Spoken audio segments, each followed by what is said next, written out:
Good 420 crew. Dynasty Life in the building. Hammer joining us today.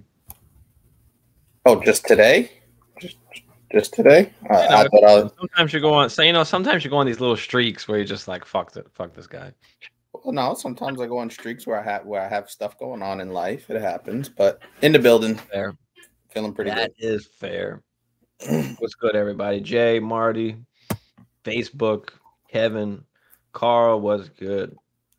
Um, a lot of shit happening. Everybody's kind of trimming down their rosters now.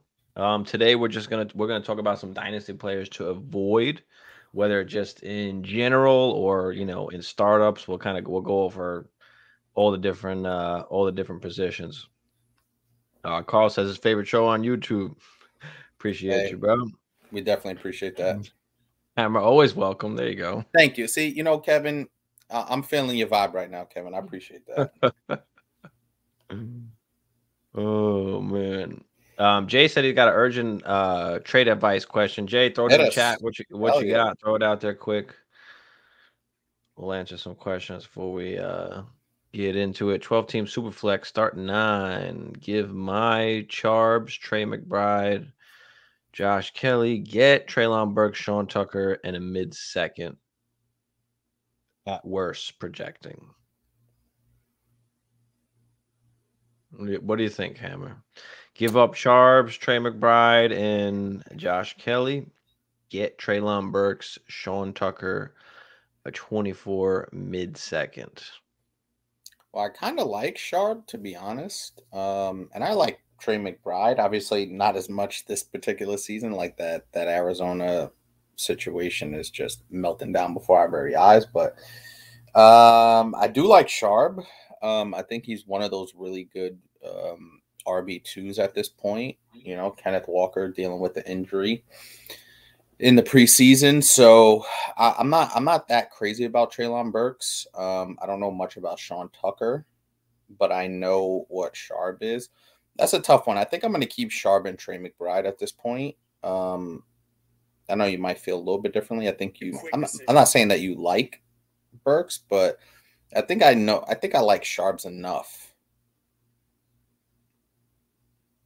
Feels like a minor trade, to be honest with you. It's not. It doesn't feel like it's anything that's gonna change the fortunes or change your team overall, like whether you're gonna be really good or not.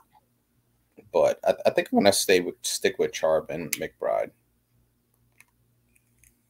Yeah, I am going to be on the other side. I'm going to take the Traylon Burks, the mid-second, and Sean Tucker because Trey McBride is a tight end, so okay, whatever, right? There's plenty of those guys that you can kind of just pick up. Joshua Kelly, okay. I mean, same kind of like Sean Tucker. They kind of just cancel out. They don't necessarily matter in this equation. So, technically, it is Traylon Burks and a mid-second for Charbs and Trey McBride. So yeah, I'm going to take Traylon Burks because I think that's an asset that can, increase in value going forward. We'll see what happens this year. Obviously, we might have a little bit of a down year. We've got D Hop there, of course, but he is a good young wide receiver. Of course, we prefer wide receivers. Charb is a great running back, but he's worth about a second. So I'm okay with getting Traylon Burks and taking a second for basically Charbonnet. You can kind of take everything else out. So give me the package deal, give me the pick, and give me Traylon Burks because I can go buy a running back with that mid-second, mid-season if I'm, contending, right? So that's how I'm looking at it. Yeah, I tend to agree, and I think you could kind of look at Charbonnet and Burks kind of in the same light. I think Charbonnet will be a little more valuable early on in the season. Like you said, the Titans are a low passing offense. They did add D Hop. I think Traylon Burks has some good talent. I just think he's in an unfortunate situation, as far as his level of production is concerned. But I do like Sharps, honestly. I think he's got some really good value this year, especially like I said with Kenny Walker kind of being banged up.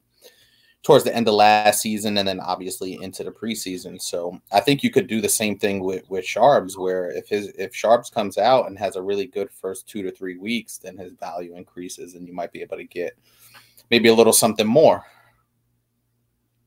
Yeah.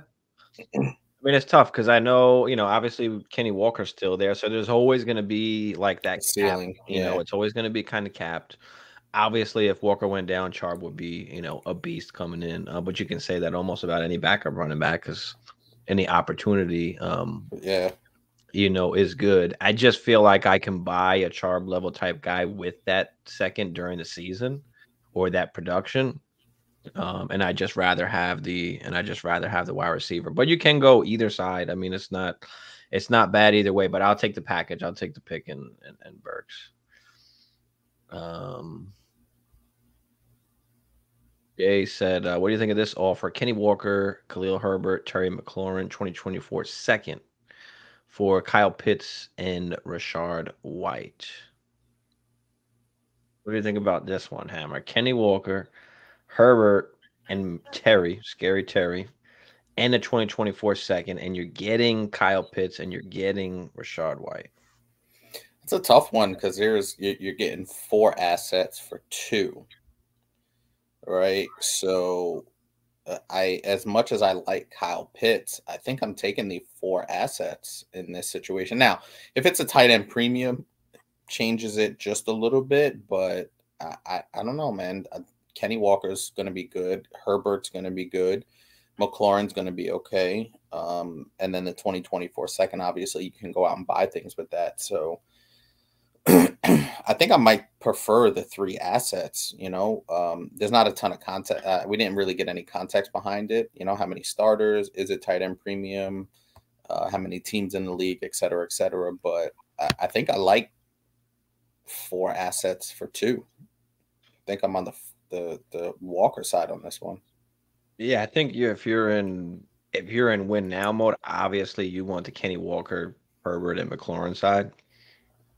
But if you're trying to rebuild and you're trying to, take a chance on, a tight end that can possibly really be a beast in the future, because you can trade Rashard White for a second. You can basically get that second back if you need to, I think, for Rashard White. So I think it really just depends what your team situation is. I think it's a pretty even trade. Technically, you can say it's maybe cheap for Kyle Pitts if he becomes what we all think that he will become. That's just a matter of time, obviously.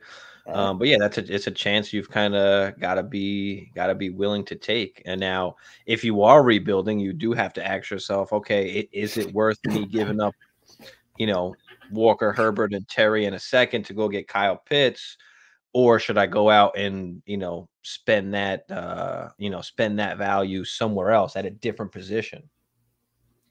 So I think kind of all these factors kind of go into it. Here we go. No tight end premium. I would get the Walker side. 10-team super flex. I'm defending champ. 10-team super flex. He's defending champ. I kind of like that reload. Who else do you have at tight end? Because as we've seen, and we've been bringing this up a lot lately, but it matters where that warp after those 3 guys. Now, Kyle Pitts, I think, can ascend into that level. He has that tight end, etc. But now they're starting to get a lot of mouths to feed in Atlanta, right? And not the greatest quarterback situation. So I wonder if whoever else you have at tight end is worth giving up Pitts to kind of reload your team, especially if you are the defending champ, and you bring in Walker, you bring in Herbert, you bring in McLaurin. So, oh, my bad. Congo, Conklin, Dolchich. Well, I'm guessing if you won, you've kind of got some guys to spare. I mean, Khalil Herbert isn't much. Okay, whatever. You can cross that out. You got to give up Terry and Kenny Walker.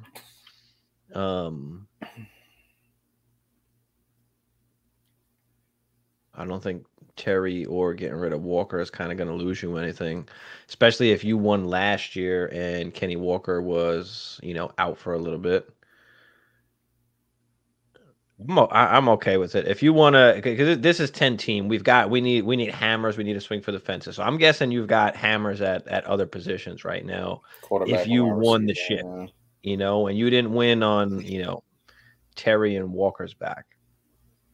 So yeah, I'm okay with taking a chance in the 10 team. Can you try and go out and get like Andrews instead, or? Hawkinson potentially. Well, yeah, I'm okay. I think I'm okay with it, Jay. Just I'm guessing you probably are hammering at other positions right now. Yeah, I'm gonna stay. I'll go with the pit side just because of the situation. Um, but yeah, throw out the rest of the team, Jay, just so we can get a clearer picture. The 10 team, I mean, sometimes you got to spend up, right? You got to spend up Mm-hmm. to try and get some of these guys. What up, Mike Joseph? Mike Joseph's got one standard 12 team PPR. Have Zeke and Foreman. I can drop. Debating grabbing Jackson or Hull. Uh,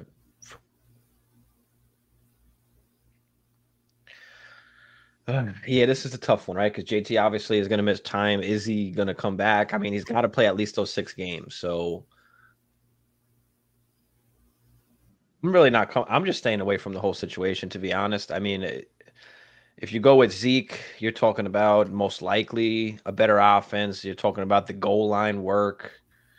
Um, Foreman is an injury away from kind of being the guy there. Obviously, you got Roshan. Obviously, you've got Khalil Herbert there.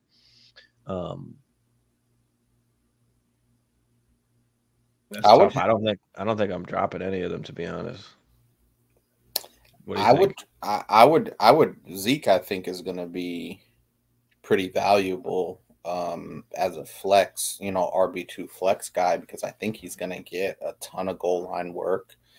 He's not going to give you a ton in the passing game, but I do think Zeke is going to push 6, 7, 8 touchdowns this year, and that's going to be extremely valuable in your RB2 spot. So I'm hanging on to Zeke. There's no way I'm dropping Zeke. I think he's just way too valuable, even still at this point, being kind of touchdown dependent. Foreman's a little bit of a different case because there is that kind of three-headed monster in the Chicago backfield. So Foreman, I feel like, has a further path to prosperity than Zeke. So if you do want to take a dabble in that Indianapolis Colts backfield, I would consider dropping Foreman. And we know Jackson or Hull are, most likely Jackson, they're gonna get that work because Taylor's already out for the first 4 games. They didn't take him off the pup, so already going to miss a month. So Jackson or Hull are going to be super valuable to begin with. So if you want to take a chance there, I'm more comfortable dropping Foreman and getting somebody I know that is going to get some good work, either Jackson or Hull. Probably most likely Jackson to start, and then Hull kind of mixing in on a third down situation. So that's the route I would go with that. Yeah, I don't know if any of them are going to get enough work. And on top of that, do they bring somebody else in, right? I mean, Kareem Hunt's still out there, Fournette's still out there. I mean, there's a few That's guys true. that are still out there. Do they bring someone else in, or are they going to roll with Jackson and Hole? I mean, and at least for the first 4 games, they might be worth something, but I don't know. I think I think Foreman for me is just a better bet to be possibly worth something. Down the stretch maybe. I just Yeah. feel more comfortable with that. But you are right. If there is going to be one of them, then it would be Foreman out of the two. So it depends who you like more. You like Foreman more, or do you really want to take a chance on Jackson or Hull? Jay said there was more potential on that Charb side. It's kind of the way I was leaning, but the problem is that just Trey McBride, man, that if Kyler Murray was rolling out there, I would feel a lot better about Trey McBride's situation, but it doesn't look like Trey McBride is going to get the opportunity to get enough volume to be effective. Yeah, Kevin said the wide receiver depth move more than anything, to be honest. Hawk is my tight end. I mean, yeah, I don't know if you want Treylon Burks to be your depth right now, if you're kind of depending to count on him or what, but I like the package side, but I was thinking of trading Foreman and Scary Terry for Waddle to a Bears fan in the standard. Okay, he has Taylor and the rest outside RB25. Yeah, I'm definitely good with that. Hell yeah. Oh yeah, Yeah, if but absolutely. that and if you haven't seen our episode that we did on trades, that's kind of one of the tactics that we talked about in the trades is kind of seeking out those fandom players that play, use their fandom to your advantage, right? If they're a Bears fan and they love them some Foreman, hey, package that with Terry and go get yourself a top 10 wide receiver at the position. Mhm. One Nation, what is good? If you're gonna spend a mid first on a wide receiver, who would you aim for? Is it super flex or is this one QB? That just might differ a little bit. But if you've got a mid Yeah, first, who do you want to spend it on? I mean, we yeah, always talk about any of the young, the young talented wide Devonta receivers. Smith, T. Higgins, Drake London, rattle them off. Those are three guys that kind of jump off the page, and that would be attainable straight up for a mid first. You might have to throw something else in there to sweeten up the pot because those guys are super talented. Drake London might be a little bit cheaper just because he doesn't have the production yet of a T. Higgins or a Devonta Smith. So Drake London might be a little bit cheaper and a little more easier to attain. But, if you can attach, a wide receiver 3 to that and kind of tier up, like you like to say, wide receiver 4 and go get yourself a Devonta Smith, a T. Higgins, somebody like that.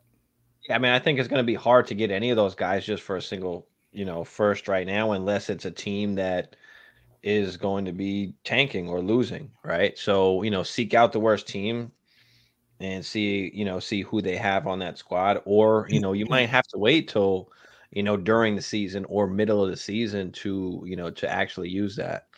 But yeah, I'd be going after any of the young guys if possible. I mean, if you're contending, well, if you're talking about a mid first, I don't know if you're talking about your mid first. I'm gonna guess you're talking about your mid first. So yeah, you need to get one of these stud young guys, and that might not even do it. That might not even do it. You might have to add something else.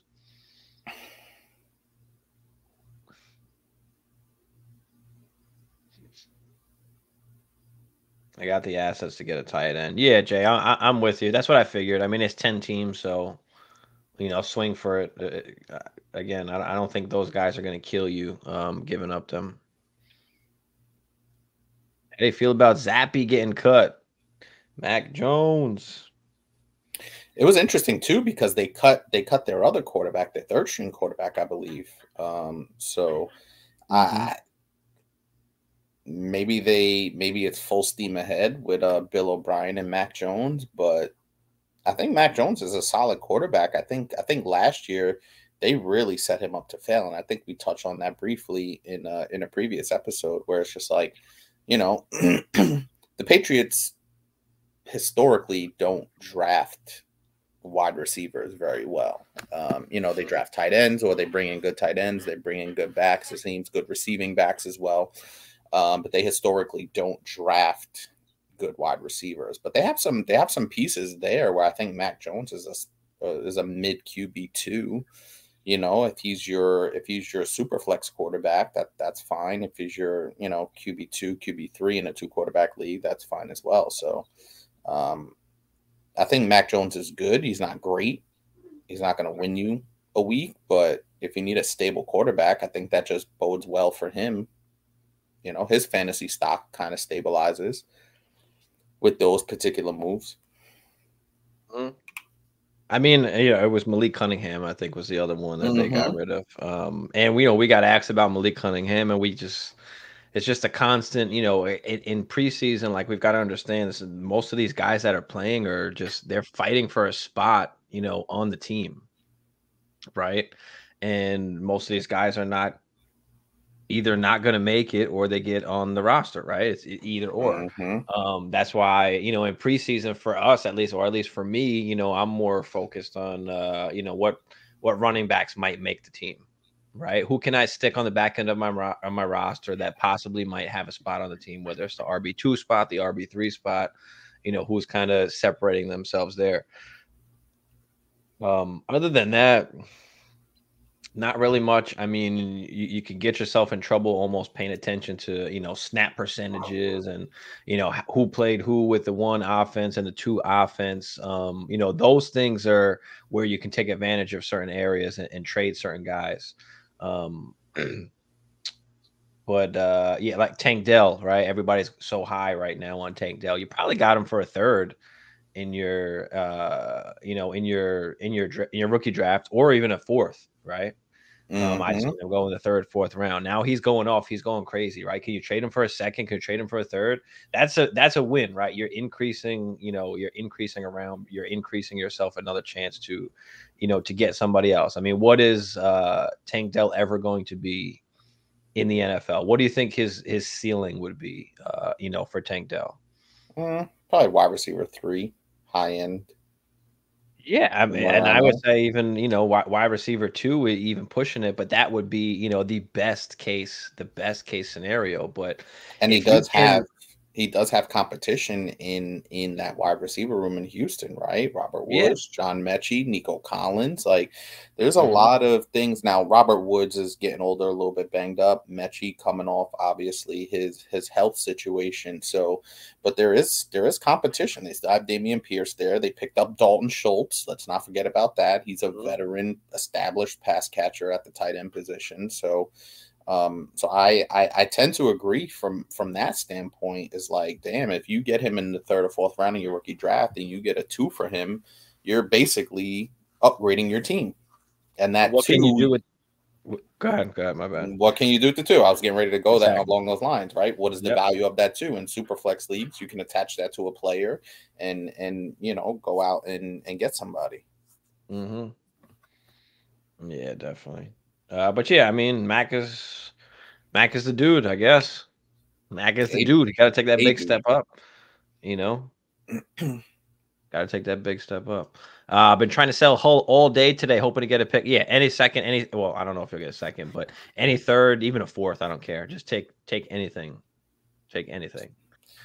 That's a waiver wire. That's a free asset if you pick them up and Hmm. sell them. It's a free And then you asset. get and then you get to go pick up another backup running back. So you basically free up a roster spot and you get to get somebody else that you may or may not be able to get a pick for during the season, right? For sure. Mookie, what up, Mookie? Thanks for tuning in, man. What's Yes, good, sir. fam? Double flex PPR at running back, starting Barkley and Chubb, Aaron Jones, Connor, and Pierce on the bench. I also have Mike Williams and Scary Terry on the bench. Who would you start at flex? I'm guessing this is a redraft question. Just confirm for me, Mookie. Just want to make sure we're not, well. I guess it doesn't matter if we're talking It about who do kind of we does. start. No, it But kind of well, if does we're talking because about who do we start, but I mean Barkley and Chubb, Aaron Jones and Connor and Pierce on the bench. Aaron Jones, Connor, Pierce on the bench. Mike Williams, Scary Terry on the bench. Who would you start at flex? Go ahead, Hammer. yeah, I was getting ready to say it does matter because in Dynasty or even redraft, I would kind of look to package some of these assets together and get tear up, as you like to say. So, because these are valuable assets, especially Damian Pierce, Aaron Jones. I think James Conner still has some value. He's the only running back there in Arizona. Like, the cupboard's so bare that he's going to get some good work on volume alone. And then Terry McLaurin as well. So you got really good depth on your bench. I would imagine this is a little bit of a shallower league if you have a bunch of those guys on your bench. Um, Mm. but I would definitely try and package them. I would try and package Aaron Jones and Terry McLaurin and see if I can, get a stud in that flex position. Um, Mhm. that would be my route. But if you're not making a trade to answer the question directly, uh, I might. I'm leaning Aaron Jones, but It's between Aaron Jones and kind of Terry McLaurin for me because Aaron Jones is a really good receiver. And I think they're going to utilize him a bunch, especially early on, to make sure Jordan Love is comfortable. I do like the way that Packers offense is shaping up. And I just like Terry McLaurin. You know, he's a professional receiver. He's about as solid as a wide receiver, too, as you're going to get. So it's between Aaron Jones and Terry McLaurin for me.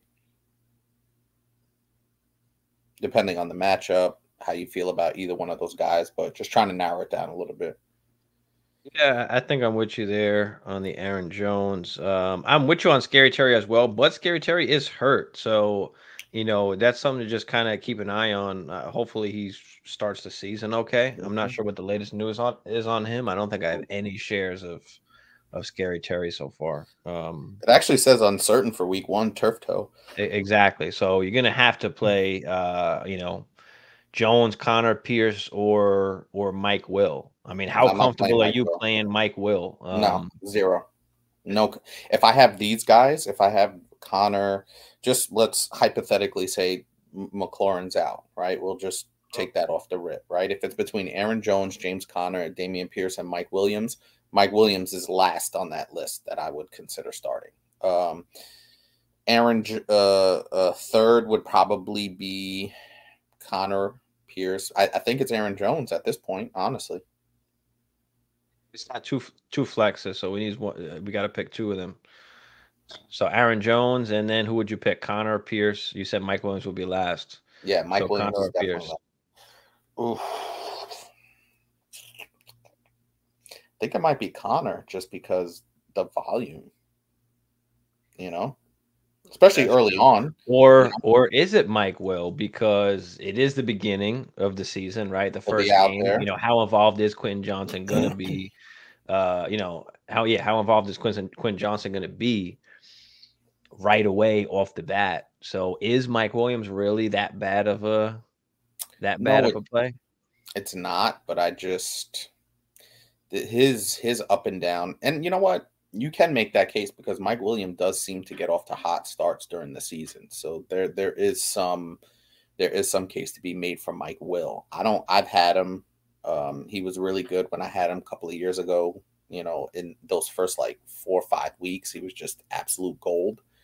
And then just fell off the table for the most part. So he really left kind of a sour taste in my mouth. But yeah, I think I'm still leaning Aaron Jones and James Conner just on volume alone. I think, Conner has a knack for the end zone. Let's not forget about that. Like, he scores touchdowns. So Mike Will has a knack to catch a fucking bomb too. he does, but I like the volume on Conner. I'm going Mike Will. I'm going with the upside and Will. I'll give me Aaron Jones and Mike Will the first week.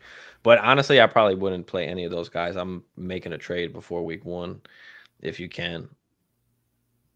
Yeah, I just like what you don't want to do is have to choose between all these guys every single week. Number 1, it's going to drive you crazy. Number 2, you might make the the war wrong pick almost is and non-existent because you're not able to start these guys every single week. So, you got to somehow narrow it down. I mean, I know it's always nice to have depth and we worry about injuries, but at the same time, see what you can do to try and tear up. Somebody needs a running back out there, and you've got plenty of them. True. So, what's up, Emil? Appreciate you. Yo. Peacock was good. Peacock. Mookie said, "My man on the right looks like Vincent Jackson." Ooh, that's a name I haven't heard in a while. Vincent Jackson. That's a good one. 20-team 2K guillotine. Wow, Tanner Brown got cut. What 2 unsigned free agent kickers should I gamble on? Oh God, it doesn't even matter, Carl. It literally doesn't even matter. And I don't even know who's a free agent right now, kicking wise, but I have no clue. I'll bring it up to see if I can. Mike Joseph, that's why I come here. Appreciate y'all. Appreciate you, bro. Oh, we don't have kickers in that league. My bad. Chris B was good. Chris B. Yes, sir. There's Huss in the building. Man? This was Jay's other team. Jay's team here was Allen Goff, Pickett, Stroud, Eckler, Kamara, Foreman, Penny, Harris, White, Thomas, Min, Johnson, Lazard, Slayton, Dotson, Pitts. Robbie Gold is out there. Ryan Suckup is out Well, he said, there. what did he say? What did he say? He said free agent or just He said kickers. unsigned. Yeah, unsigned. Okay, unsigned free agent kickers. Yeah, go ahead. Who is out there? Robbie Gold. Yeah. You know, a There guy you that go. we know. Ryan Suckup, a guy that we know. Blankenship, a guy that we kind of know a little bit. Mason Crosby, my boy from Green Bay.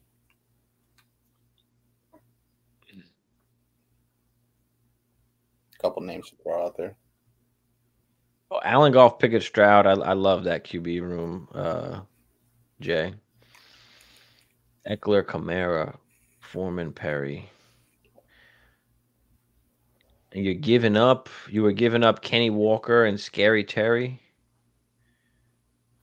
No, Got, I think what you said kind of hit it on the head. If you're gonna get rid of Pitch, you need to upgrade that wide receiver room. You know, if you're gonna give up Pitts, you want to kind of. was he on the other? Oh, he would get. Oh yeah, He was would get giving the up Walker Pitts. He was side. getting McLaurin, Walker. Yeah. And who was the other guy? There was another guy in there. Khalil Herbert, I think. Yeah. Yeah, I think if I'm giving up Pitts, I'm trying to upgrade that wide receiver spot. You have some decent guys. You got you got Quentin Johnston, you got Zay Flowers, you got Dotson, but those aren't in the 10 team, like I'd rather take the one hammer, you know? Can you get just one hammer guy instead of, splitting it up like that? Where you're getting Terry and Agreed. I mean, man, who are you starting? If this is your lineup, who are you starting wide receivers? That'll be tough.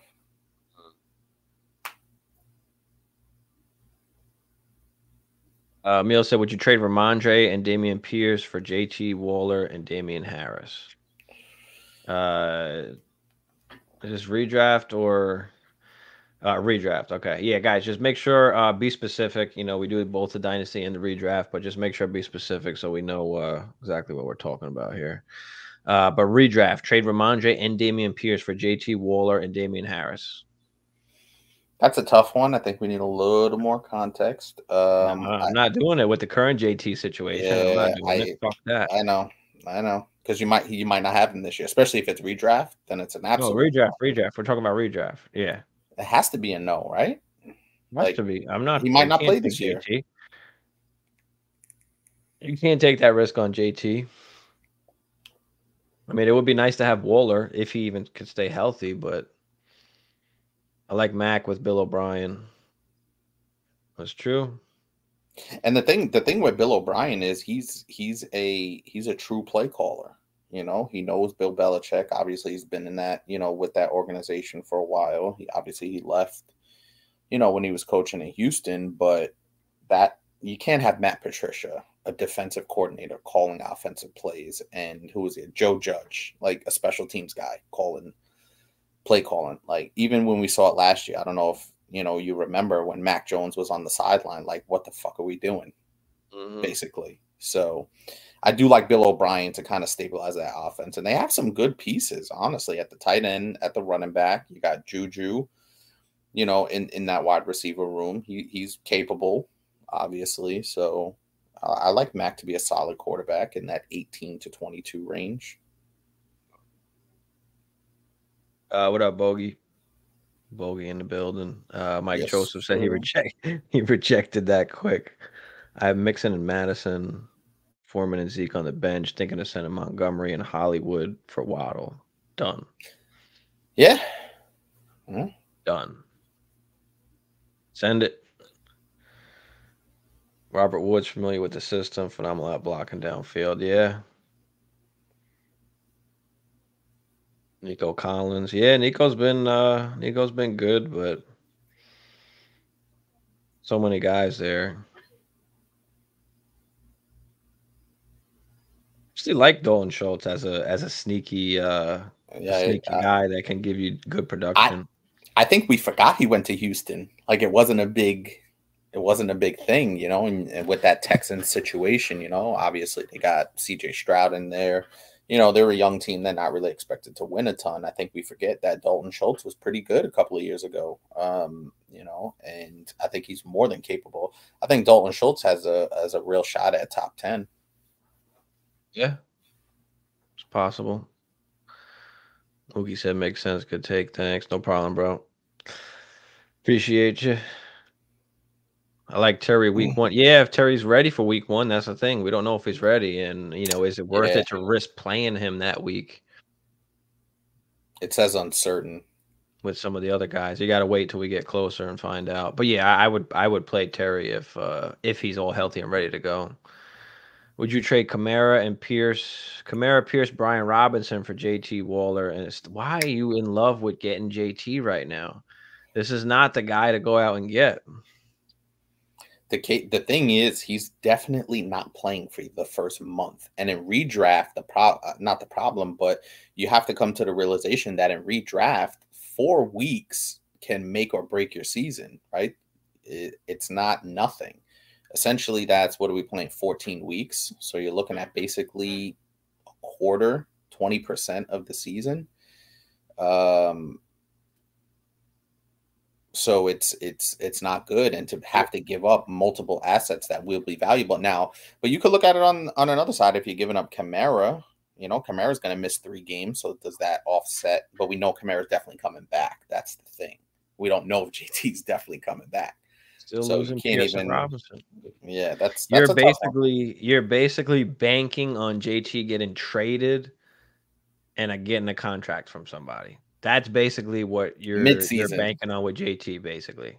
Mid-season, because if he doesn't get traded, why would he play and risk the whole injury? season? Yeah. He's going to play the 6 games he's got to play most likely, and that's it. It's just a risk. Is that risk worth taking? I don't think so. Hard to argue with that. Hard to argue with that. That's the only real thing is, just go by the percentages. What's the chances, that he winds up getting traded before that week? If you think that they're very good, then absolutely go for it. But I just don't know. I don't know if I want to make that bet, because if you're wrong, you're absolutely done. It could sink almost, you, right? Yeah. It could put you in a hole that you can't climb out of. Mm-hmm. Carl said go with Aaron Jones. Yep. Yeah, we agree, bro. Mike Williams against the Miami secondary seems pretty decent. They're going to be without Ramsey and Howard. Yeah, that's true too. There's another maybe little plus to kind of sway you to Mike Williams over, who was it, Pierce or Connor?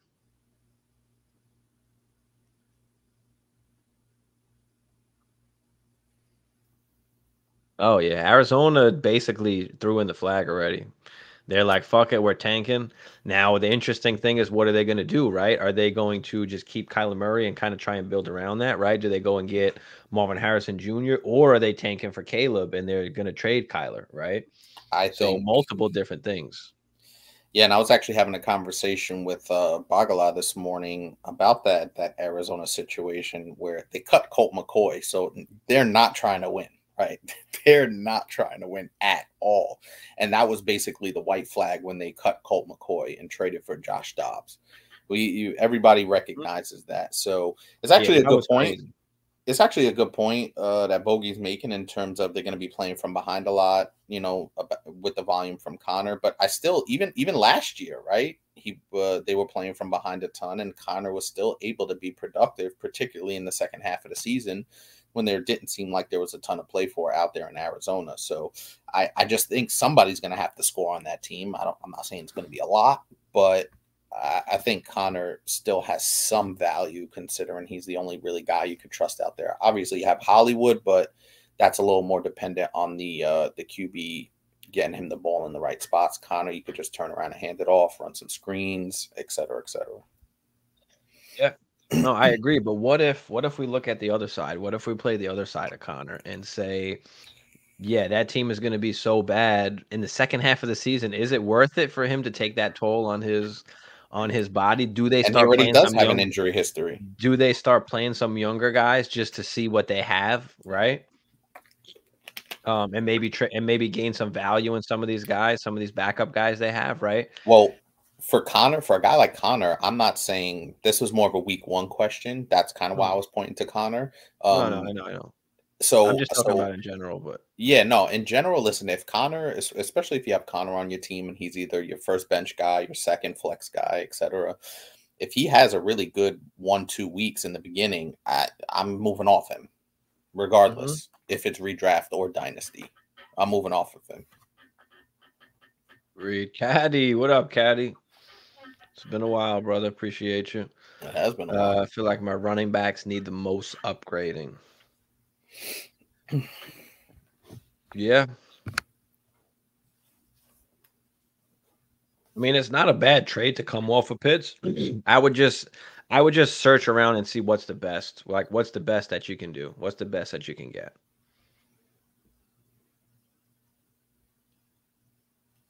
If I have the 1-6, 1-6 and 8-man, should I go for RB first or wide receiver? I have a feeling if I wait till second, I won't get any of the S tier wide receivers. Yeah, I mean, listen, I'm always a big wide receiver guy. You could argue this year, especially in a 8-man, that you can find some running backs later on if you go wide receiver early. 100%. You can find if you go like early wide receiver, you can get good running backs in that third and fourth in an 8-man. So that might be a route to go. What do you think about that, Hammer? What do you think you would go here? I tend to agree for the most part, but I will say that wide receiver is so incredibly deep. Most years it's going to be incredibly deep. Now you want to get in an 8-man. I understand it's very shallow, so you kind of want to get that. If you go wide receiver in a 1-6, who are you getting? CD Lamb, AJ Brown, Waddle. Yeah, I mean, yeah, any of those dudes. Hold on, I think I was doing my redraft.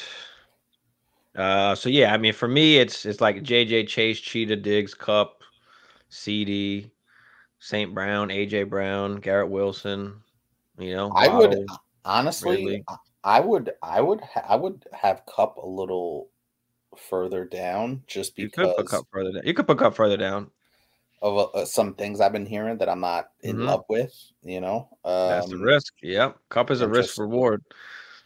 So yeah. But yeah, if you're on the 1-6 and the 8-man, CD Lamb isn't a bad pick. AJ Brown's not a bad pick. Somewhere in that range. Waddle should be able to get one of those three guys. Garrett Wilson, I would put right in that mix as well. Well, you could get two of those guys. What if you get St. Brown? I don't know who's going to pick who, but a Dig CD or a CD St. Brown, a St. Brown Garrett Wilson, Yep. That would be kind of what I'm looking for. But I mean, if Bijan falls, that's going to be, it's going to be hard to not take him. But give me the sure, especially in an 8-man. Like, give me the sure thing in the wide receiver. I think I'm a little more going way more towards the wide receiver there. Yeah, I would agree. Because if you can get some of those heavy hitters and then still be able to get some good running backs, so talking about JT going to be on the pup for the first quarter of the year. Yep, he's already on it. He's already on it. He can't play till week 5. It's official. The 4 p.m. deadline today. Yeah, my bad. I missed this. Jay, I get the Herbert Foreman stack. That's not something that I'm excited about at all. No. I don't want any part of it. So don't do it just for the Herbert Foreman stack. No, don't do it for that. There's very little value there to you from that standpoint. If you had a handcuff of, say Breece Hall and Dalvin Cook, maybe a little bit more valuable, but we're not, especially for this particular situation, that shouldn't have any bearing on whether you make this trade or not. Devontae Parker being slept on. I've always liked Devontae Parker. His problem is just Since his staying Miami healthy. days. Yep. He can never be healthy and he can never be consistent. So Yep. it's tough. If he can stay healthy, like he is a sleeper, absolutely. He's getting up there too. Bro, he's 30 years old. Mm. That's why it feels like we were just watching him as a 25-year-old in Miami. I know. Let's we'll get to the rest of these questions and then we'll get to some of these dynasty guys that we're gonna try and avoid here. Matt Harris, what's up, Matt? How do you feel about Hollywood? Feel like he's getting disrespected a little bit. How do you feel about Hollywood, Hammer? I actually traded for Hollywood in our home league. I believe I traded him for a late first round pick in a 1 QB league. He's my flex wide receiver right now. So he's basically my wide receiver 4. So I was comfortable parting with a late first in a 1 QB league for Hollywood Brown. I thought he had some good upside, especially when they traded away DeAndre Hopkins. He's essentially the only established receiver. I know they got Rondell Moore, but I think he's becoming even more of a value because of what we just learned about the Arizona situation. I don't think it's going to be great, but I do think he'll have some value, but he's a flex play at best in a week-to-week situation. I'm not in love with it. I don't think Josh Dobbs is a very good quarterback. I know they have that other rookie 5th-round pick, Tune. But yeah, Hollywood definitely scares me. Somebody I would try and stay away from, knowing the current situation. But if you do have him on your team, you know, he should be a flex play at best. Yeah, I mean, the problem now is they don't have anybody. Well, they have nobody capable of throwing the fucking football. No. Are they going to be throwing a lot? Yes. So you could look at it that way and say, you know, he's still going to be getting targets. If he's a wide receiver 4, wide receiver 5 on your team, that's value. Mm-hmm. Right. So he's definitely is getting a little bit disrespected because somebody's got to catch the ball there. Right. For sure. Took up 17. Want to rate my team? Yeah, throw it out there. Throw it out there quick. Vincent Jackson is very, very pretty. Like, yeah, I'm not feeling that last one. You had me on that first sentence. That last sentence, I wasn't. I'm not subscribed. thoughts on Dobbins Sports Sequence Reserve? What is good? Your boy Dobbins, you love you Thoughts some on JK. Dobbins this year? I love Dobbins this year. I think he's a crazy value. He's obviously the best running back they have on that team. When he does get the ball, he produces. He just has to stay healthy, and he's got to, you know, get more carries. I know he hasn't ever got really a ton of carries, and he still produces. That's the crazy thing. So, yeah, I'm all in on Dobbins this year. I have him in a ton of leagues just because how late I can get him. It's like, you know, yeah. So give me some Dobbins. Well, what do you think about Dobbins, Hammer? I don't know if you're on the other side of Dobbins or how do you feel about him? I'm not crazy about it. I similar to the Eagles backfield, and even to a lesser degree, maybe even the Chicago Bears backfield. When you have a quarterback that can run for 5, 6, 7, 800 yards, as those 3 quarterbacks plus Lamar, so that's Lamar, Jalen Hurts, and Justin Fields. That backfield scares me a little bit just because I feel like there's going to be that ceiling we talked about because Lamar is going to run around. You know, I do think they'll throw more, but his natural instinct is to run with the ball. So I do think there'll be some capped touchdown production for Dobbins. You know, and they have 3 capable wide receivers right now: Bateman, Zay Flowers, Odell. Fuck it, 4. Mark Andrews. We didn't even talk about Mark Andrews. So I think he's amazing in the RPO stuff with Lamar, but I just wonder what his ceiling. You know, I just worry that his ceiling will be capped, and we won't really be able to kind of see his true talent on display because of a number of different factors. Yeah, I mean, I see that, but I could also, You could also argue the other side where, the touchdowns haven't been an issue for him before, right? I mean, in 2020, he had, 6.1 a carry, 9 touchdowns that season. Played in 15 games, only 134 carries though, and he had 9 tutties. So I think I think there's room. Is he going to be a guy that's going to get 15 plus tutties? Like, no, but can he possibly get double digits? Maybe. Can he run for 1,300, 1,400 yards if he's healthy? If he's getting the rock, maybe. So I yeah, don't I know if mean, I even don't know though if I Lamar see does that. take away some, maybe Lamar runs a little less, right? I mean, he said they're going to run less. He said he wants to run less. Do you Saying it stop and then being giving? out there is two Yeah, I know. different I things. know. I said the same. I said that with Josh Allen Two because different things. once he's out there, he's He's gonna do what he does. you got the Warrior on. So, but yeah, I mean, I like Dobbins, especially for the price, the price you can get him at. Did you give up a first for JT in Dynasty? No, I just don't think it's worth it. I mean, why take that chance? You might as well hold on to the first, something that's going to gain value, as we get closer to the draft, and you just have more flexibility with the pick. I think than going to get JT. Do you want to give up a first for JT? Oh, it really depends on the situation I'm in. If I know I'm gonna be a contending team and I'm at the back end, yeah, I'm gonna do it. If we're in a That's 12 true. team, and if we're in a 12 team and I'm at the 109, 110, yeah, I'm doing it. Because that means I already am a good team, and I have JT. Now he's only what 24 years old, I believe.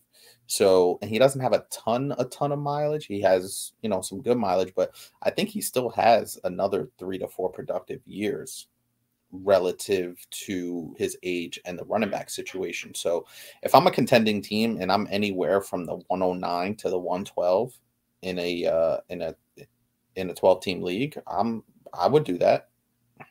I could agree if you're one of if you're one of the top teams and you want to give up the first.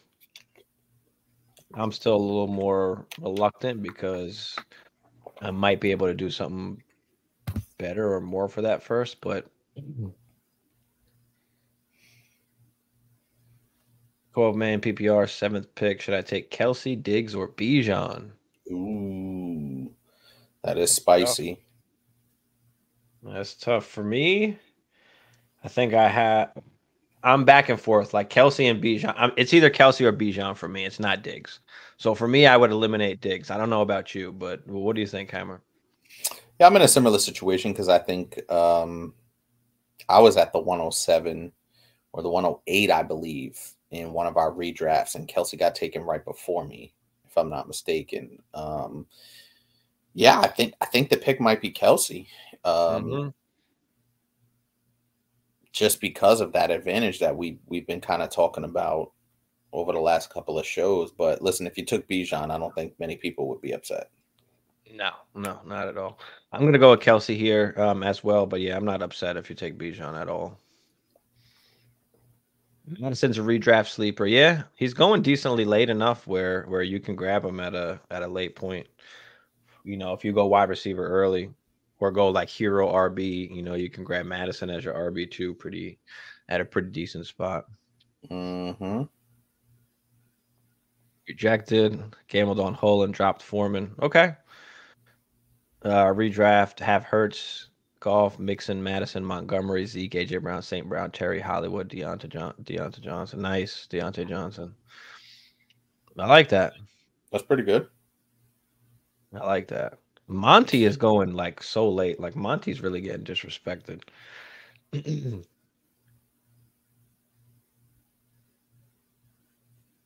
Like when the weather gets colder, we're gonna see a shit ton of the rookie Johnson.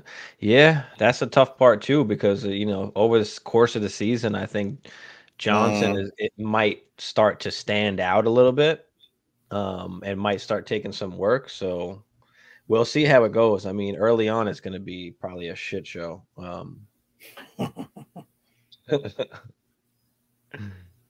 Huss said, make sure you subscribe to the new Fantasy Football Funk YouTube channel. I All like right, make that. sure you guys check that out. Links in there. I would have given Brown up for a first. Yeah.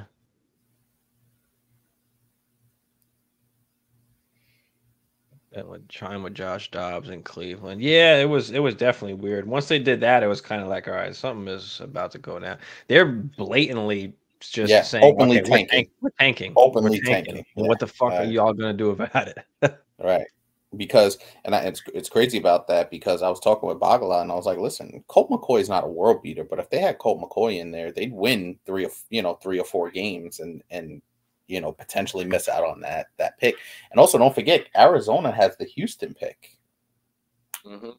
in this upcoming draft, so they're really going for the tank job out there in Arizona this year. Yeah.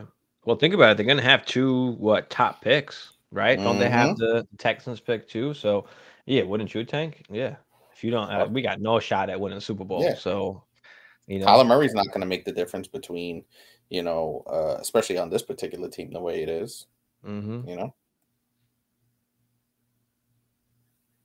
got him for only a second and a third. Nice. I like it.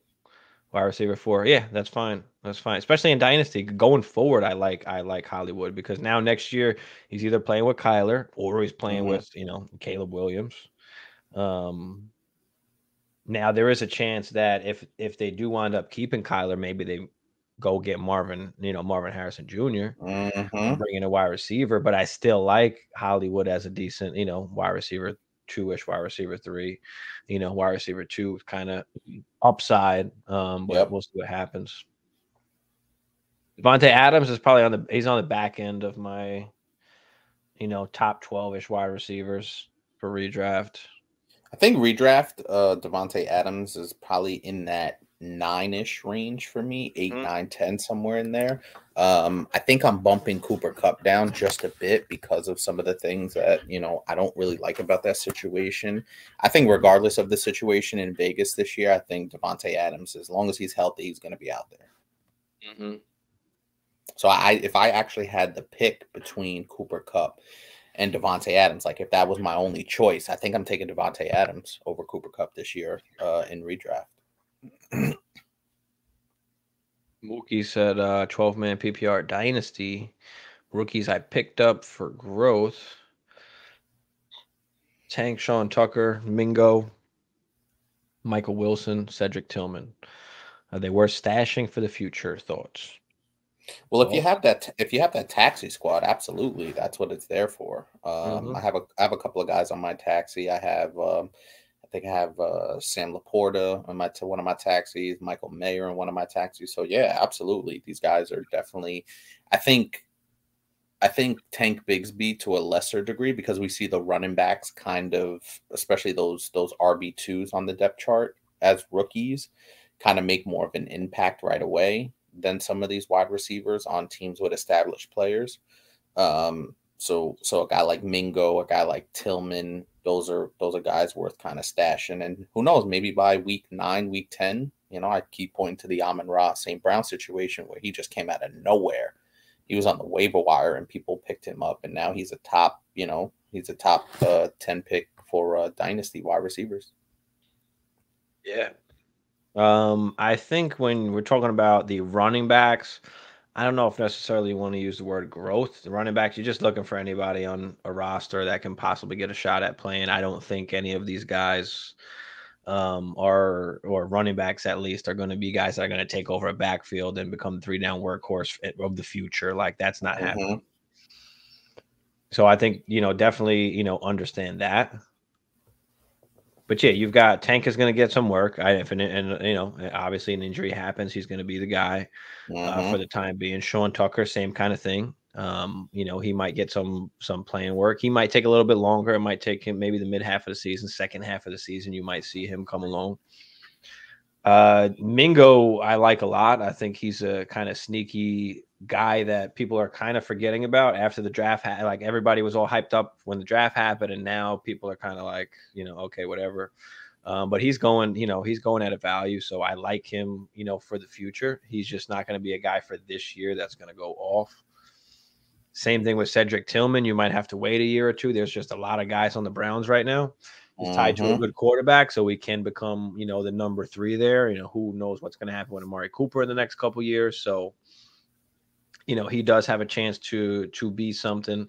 And then you've got Michael Wilson, who, you know, a guy who's never able to kind of stay healthy, but does have a chance this year. He's all they have. Him and Hollywood Brown are the only two guys that they do have. So, you know, he's worth it to hold on to for right now. But he's a guy that can easily easily get replaced. So I would hold him if you can move him at any point for, you know, like a second or even a third. I'm not sure where you drafted him. I'd probably take that. Because you can use that pick during the season. But I'd hold Tillman, I'd hold Mingo. Bigsby and Tucker, of course, they're running back, so we're definitely holding them. But yeah, if you got the slots to hold those guys, and around you expect JT to fall. I don't know, but I'm not touching them. Especially now after today. After today's news, you know, we like I said, he's guaranteed to be out 4 games. And that is a big chunk of the season. We typically play 14 games. So that's 28% of the season he's going to be out. Guaranteed. And there's no certainty that he's going to be back after those 4 games, right? He could say, hey, I got an injury, I got whatever, you know, he can play a game and come out. So I think I'm intending to lean towards what you're saying. At some point, he does become a value. So if if he's fallen to the 5th round, right, and redrafts, all right, then you could start taking a peek at it, because you've got kind of some established guys. And if he comes back, you know, in week 5, week 6, whatever the case may be, that's just like picking him up off the waiver wire. So at some point he becomes a value. I'm not taking him before round 5, 6, maybe. Yeah, you can I would say the same. I would say the same. Ryan, what's up, Ryan? Would you trade a Shore 2024 top 4 pick for Diggs and Eckler? Is this 1 QB or super flex? Lottery, so 50% chance at that pick turning into Caleb or Marvin. I would imagine it's a super flex if you're talking about Caleb. Well, I think easily, if you're not going to win, that you easily take the pick. And if you are trying to win, then you probably want Diggs and Eckler. I mean, what is the format? I mean, how many starters is there? I think that makes a big deal of it, you know, as well. If it's a shallow start 8, start 9, then, you know, give me the Diggs and Eckler, right? I think if it's a start 10, it's a conversation if you're in contention or not. What's your Sunday ritual from the time you wake up till kickoff for the games? My ritual is usually wake up, have a blunt for breakfast, and eat something, whether it's a bagel or fucking make bacon or something kind of light. And then usually I'm on YouTube for like an hour or so, just answering questions and, you know, start sit kind of shit or whatever shows I'm on, you know, for that particular week. And then I'm here for the game, and that's it. What about you, Hammer? You got a ritual? Not necessarily, but for the first week of games, that first full Sunday slate, I usually do something pretty big. I'll make wings, I'll make nachos, get a bunch of beers, have a bunch of people over, etc., watch the games. And then just throughout the course of the season, usually Sunday mornings, way back when I used to go to the gym religiously, wake up at 9:30, go to the gym, work out, come home, shower, lock in, watch the games. But yeah, usually we do especially last season, we were doing our morning show, our start sits, and kind of get that ball rolling. So the first week, that first full Sunday, I usually do something big, you know, have a bunch of food, have a bunch of people over, and lock into those games, because it's almost like Christmas in September for us. And I'll typically on Saturday night, I'll look over my lineups, make sure I got everything set. And then this way, Sunday, it's kind of just adjusting to whatever kind of news comes out. So typically at like our time, at least, it's 1 o'clock the game starts. So at 12:30, I'm kind of fixing up anything that I need to fix up last minute. Yep. Would you trade Chubb for Najee, DJ Moore, and DeAndre Swift? How many starters is this, Nick? Because is this one of those just okay? I'm going to throw 3 guys at you, and 2 of them I'm never playing in DJ Moore and Swift, and give me Chubb. Because if it's one of those, I mean, if you need wide receiver help, then yeah, I'm okay with taking Najee and DJ Moore. But Chubb could very well be like the RB1 this year. Like I really like Chubb. I wish I could put him on. I didn't put him on my on any of my things. I could put him on the if I add more to the 4 horsemen. But Chubb is a guy that I think does have the ability to to finish as like RB1 this year. Yeah, I was just getting ready to say Chubb is one of those. He's one of those dinosaurs that's a true workhorse running back that we have without a ton of guys to really threaten him for carries outside of injury. So Chubb is super valuable, even in Dynasty, right? He's still pretty damn valuable because you think he's going to be that workhorse for at least another 2 to 3 years. So, but for redraft purposes, I think I might still roll with Chubb. Let me ask you this: depending on the format. If we go on the flip side of this, because I like Najee. I don't know how you feel about Najee, but I do like Najee. So what if you did take the package and you take Najee, DJ Moore, and Swift, and then use DJ Moore and Swift and whoever else is on your team or bench and tier up at another position, whether it's wide receiver, QB, or tight end, maybe whatever. What do you think about that? What if we turned DJ Moore into Jalen Waddle? DJ Moore, Swift plus or whatever else you got on your bench. Obviously, you've got other guys on your bench, or in your starting lineup. What if you somehow turn that into, a top 10, 12 wide receiver?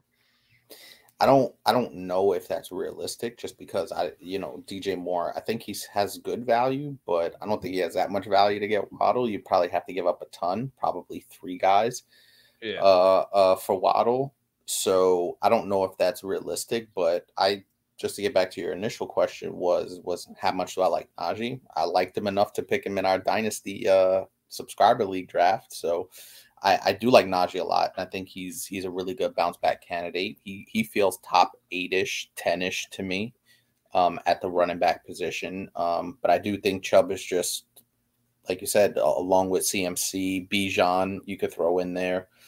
Eckler, I do like Eckler as well, just because of the receiving upside. But yeah, there is enough of a drop off between Chubb and Najee, in my estimation, that if this was the case, I'd probably keep Chubb or see if I could get something a little more than Swift. I don't want Swift on my team. I've never been a fan of Swift. I just think he gets hurt too much. I think he's talented and productive, but he's just too hurt.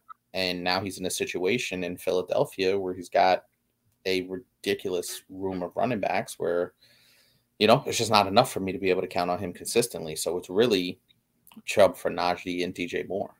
And is DJ Moore, like you said, even in your lineup, does he make your flex?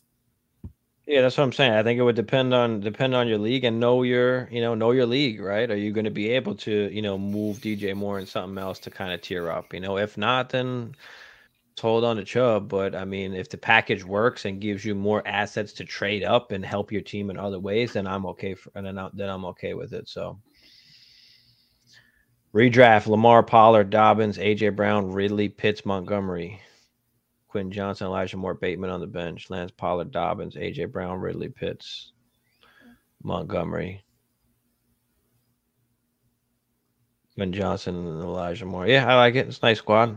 You got my boy Lamar. You got my guy Ridley, Dobbins, AJ, Pitts, Monty. Pretty good squad. What do you think, Hammer? Yeah, this is a good team. The running backs make me a little nervous with Pollard and Dobbins. Good upside, but there's a pretty low floor on those guys. I like Pollard, but I like Pollard as my RB2. You do have Dobbins as well. I think they're both kind of RB2s. I think they have some low RB1 upside, but there's some pretty good there's some really good spot for high upside guys with Pollard and Dobbins. But other than that, Ridley, AJ Brown, Pitts, Lamar. Yeah, that works. Carl said, "Smoke a blunt, eat a bunch of bacon." Do you watch any network pregame shows? No, I mean I watch Red Zone. That's pretty much it because I'm usually just answering a ton of questions, whether it's like I said, usually we're live, or whether it's Instagram, Facebook, just answering questions there. So I was always a big pregame guy. I used to watch a ton of the Fox pregame. I watched a ton of the ESPN pregame, NFL Network pregame. But now if you have NFL Red Zone, I believe they have their fantasy show. Mm-hmm. They have their fantasy show. They do. I think an hour before the games. So that's always kind of what I'm locked into now. Yeah, if anything, that's what I'd like fantasy focus. Chase said I'd trade Chubb. I'll trade Chubb for that package. Pause. Mm-hmm. Oh, Bogey going off over here. He said getting faded off of alcohol, mushrooms, and cannabis. Watching Red Zone strictly. Yep. Yeah. Must have a fresh pair of socks. Things aren't going my way. I changed to a new pair of socks. Oh shit. Huss said we got the best pregame fantasy show on Sundays. Yep. Huss, let me know what time y'all are on. But all right, let's get into that we want to avoid in Dynasty. And let's start, I guess, we'll start at the running back position. So for Dynasty, Hammer, and this could be just in general, or it could be, in a startup draft, or, whatever. But who are you avoiding in Dynasty at the RB position? So the RB position is really tough because of a number of reasons we've outlined. Short shelf life, injury, big injury risk at that position. Team, you could be a breakout running back and a team will draft another running back the very next year. So it's always a fluid position to draft at. You kind of, especially in startups, you kind of want to not burn a ton of valuable capital into that position. But there's one guy that, as I was looking at the list of Dynasty running backs, one guy kind of stood out, and is Ramondre Stevenson from New England. And there's a couple of different reasons that as I started thinking about it, and right off the bat was they signed Zeke Elliott, right, for this particular season, and I'll give some more future reasons, but they bring in Zeke Elliott for this season, and that kind of lets me know that they want a goal line guy. You know what I mean? Ramondre Stevenson is still going to be a really good running back, but I think there are a lot of different factors that may kind of cap his ceiling. Zeke Elliott for this particular season anyway being one of them, and also too the willingness of the Patriots to go out and bring in Zeke Elliott, kind of led me to honing in on Ramondre Stevenson. So bringing Zeke Elliott in was kind of one of those. How often do they rotate running backs? Frequently, right? If you know anything about the Patriots and how Bill Belichick operates, they rotate running backs like crazy, right? If you got the hot hand, if you're producing, if you're really standing out, they won't hesitate to put you in. So the fact that the Patriots rotate running backs, and you can't ever trust Bill Belichick when it comes to the running back position. There was who's the guy we talked about a couple of years ago, had that monster game and was never heard from again. Sonny Gray, was that? No, he was one of them. There's been a bunch though. Right. There's been a few, but yeah, I remember that one stands out. So that stands out to me where, you could have a great game and never see the field again. Now that was because of the fumbles, or missed assignments. And that kind of leads me into the next reason, which is one bad game, you could be in the doghouse, especially at that running back position, right? You fumble it a couple of times, you miss a blitz pickup, especially with Bill Belichick. One bad game at that position, historically, could mean the end of your season, your career, particularly. I forgot the guy's name. If anybody out there remembers, Jonas Gray. There you go. Jonas Gray. So that kind of stood out to me. So those were some of the things that I was thinking about. On top of just the standard running backs don't last very long, blah, blah, blah. James Robinson, right? He had that massive year, and the Jaguars go out and draft Etienne right away. And then Giants just cut him. Giants just cut him, right? And even still, right? Etienne is starting to turn into a really good running back, and they go out and draft Tank Bigsby. So just the nature of the position, but one guy was Ramondre Stevenson. Yeah, Ramondre is a tough one. We've always been saying, don't trust Bill Belichick. Don't forget, and I keep saying it, but last year was a product of just, what had happened on the team, right? Damian Harris getting hurt, right? James White, right? Ty Montgomery, like they lost all of their pass catching guys. They lost all their guys. So Stevenson was kind of forced into that role. And now this year, and it's last year, Stevenson, I think he only had like 6 tutties, right? I didn't have like that many tutties. He had a ton of receptions, though.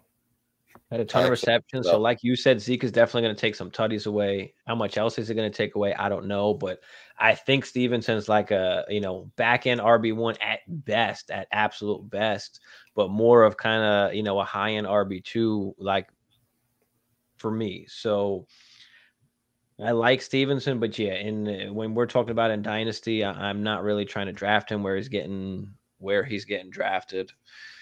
And he's going to be good for the year. He's got 2 more years left that he's going to be there, so he is going to get work. So he's a fine back end RB1, RB2. So, but yeah, I just think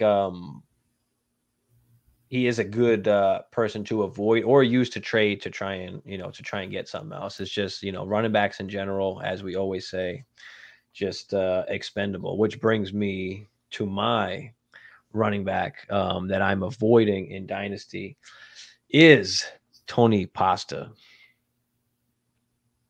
Tony Pollard, I'm just ignoring. I mean, he's going at he's basically the 47th pick on Sleeper, right? In that same range, you've got Najee in that area, Hawkinson, Kyler Murray, and then you've got the wide receivers like Watson, Quentin Johnson, Jerry Jeudy, Addison, right? I'm not drafting Tony Pollard there. I'm not. I'm taking any of those wide receivers because these guys are, these guys have a chance to gain in value, and they're already valued pretty high. So give me one of those wide receivers instead of a guy, like Tony Pollard, who is on a 1-year deal, right? Do they tag him again next year? Do they bring him back? With the way shit's going at the running back position right now, I don't know. Do you want to take that chance? No. What's the chances they don't bring in somebody else next year also? At that point as well. So for me, it's Tony Pollard. And I never viewed Tony Pollard as that 3-down back. And I think everybody, once Zeke, was cut, I think everybody has this expectation of Tony Pollard to kind of be that 3-down workhorse, Zeke Elliott in his rookie year kind of running back. And that's not going to be the case. Even if he does have a quote unquote full workload, I think it's going to be very similar to what we've seen, 15 touches a game, which is fine. He's explosive, but there is some uncertainty. He's coming off the injury. And like you said, but he's on the franchise tag and they could tag him again next year. So yeah, I'm totally okay with that. I don't have any shares of Tony Pollard, and I'm in 4 leagues. We're about to do another subscriber league. So 5 leagues and I won't have Tony Pollard.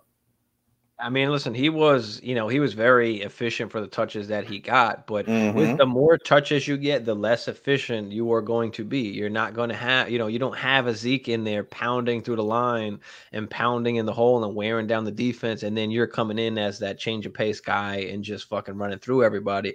Now you are, the guy, which is just a little bit different. We saw once he did get more work, he wound up getting hurt, right? In that playoff game, yep. So we'll see. We'll see how it goes with Tony Pollard. I do still think he could finish as a a back end RB1 in fantasy, but in Dynasty, I'm not. I'm just not messing with it. I'll take advantage of the value that people have in him, and come off for something else. Or Yeah, especially in startups, like I said, take any of these wide receivers in that range instead of taking Tony Pollard. Yeah, I don't have a problem with that. Right. Jay said he really likes Deuce. Yeah, Deuce has been well. I mean, we'll see what happens. He's a small guy. Is he a Darren Sproles type? Is he going to be that type of guy? We'll see. We'll see. Tony Pasta's 26-year-old who's barely getting a shot, even as a timeshare back. He still couldn't stay healthy. Yeah. Well, I think what you said kind of hit it on the head, and especially in that playoff game where they were starting to really give him the rock like he was a featured back, and he got hurt. It was an unfortunate injury.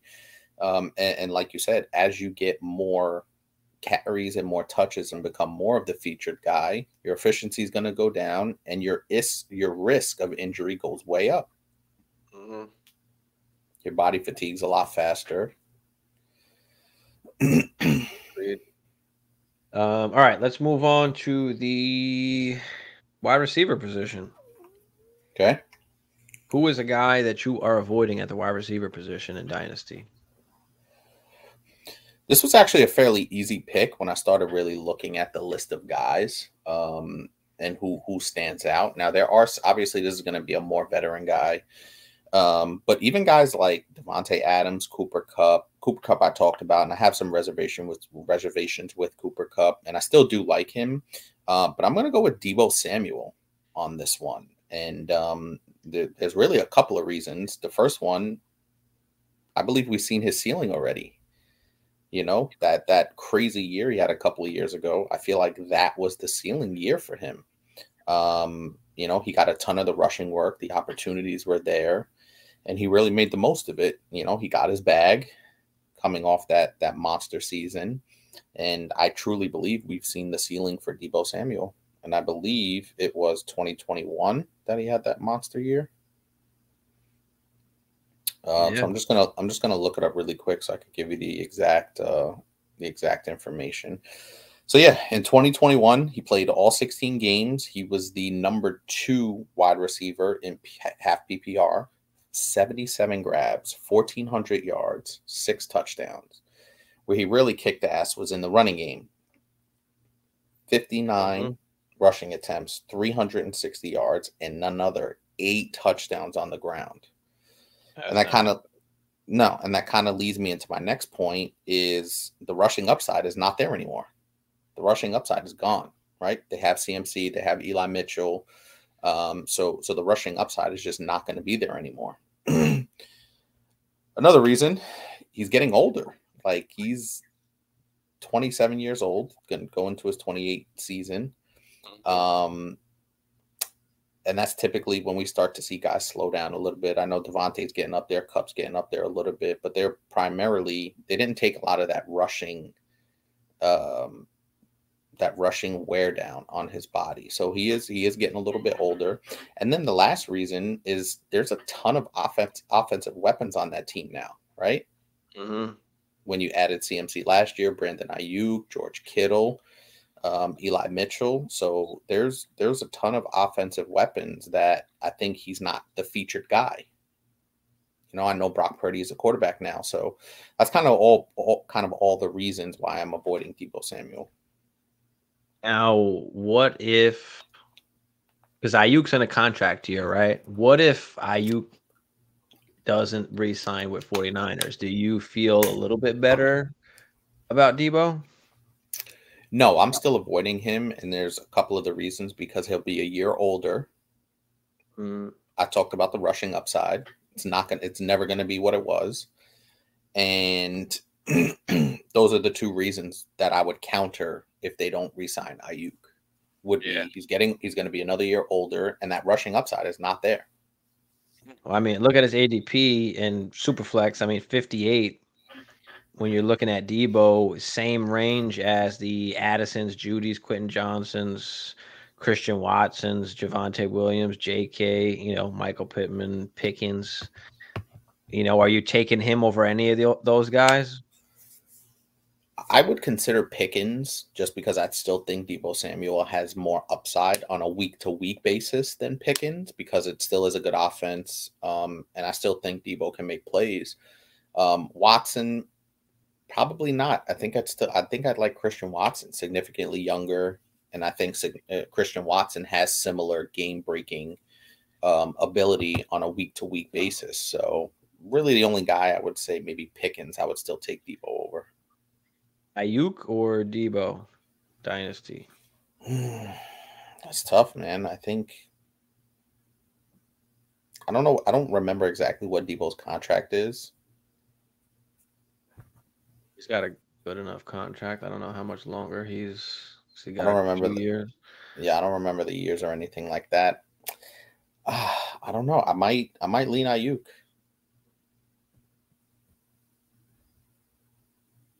Let me check out Debo. Oh yeah, I'm definitely Ayuk, but Debo's I got it out in 2025. So 2025 it looks like. Okay.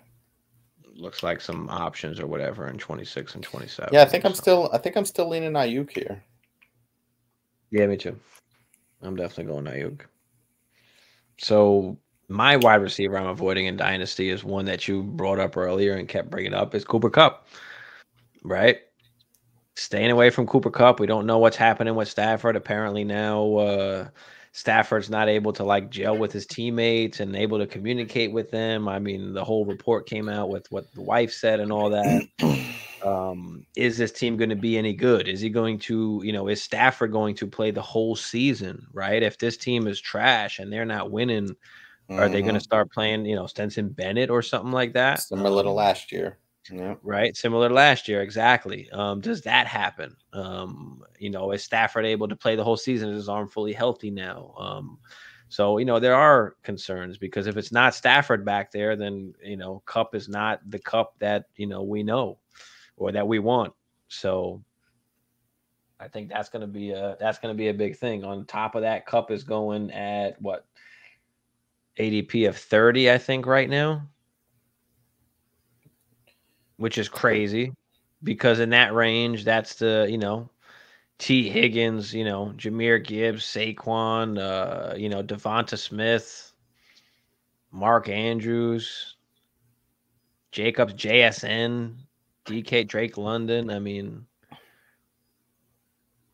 yeah, that's so rough. I'm not taking Kupp over any of those guys because especially we always talk about, those first few picks in Dynasty, those are going to be your core players that you want to build around. So, it's important to use those picks wisely because if Kupp doesn't do what we think he should do, then you're kind of screwed, or at least you're only going to get one season out of him. So, yeah, I think the key, especially for Kupp, this year, I think he's still a really awesome receiver. I still think that as long as Matthew Stafford's there, or even just a competent quarterback, either way, I think Kupp is still going to be productive.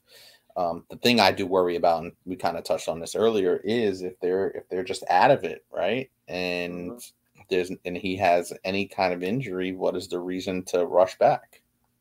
There is none, right? There's no incentive. So that does scare me. I do have Cooper Kupp in our home league.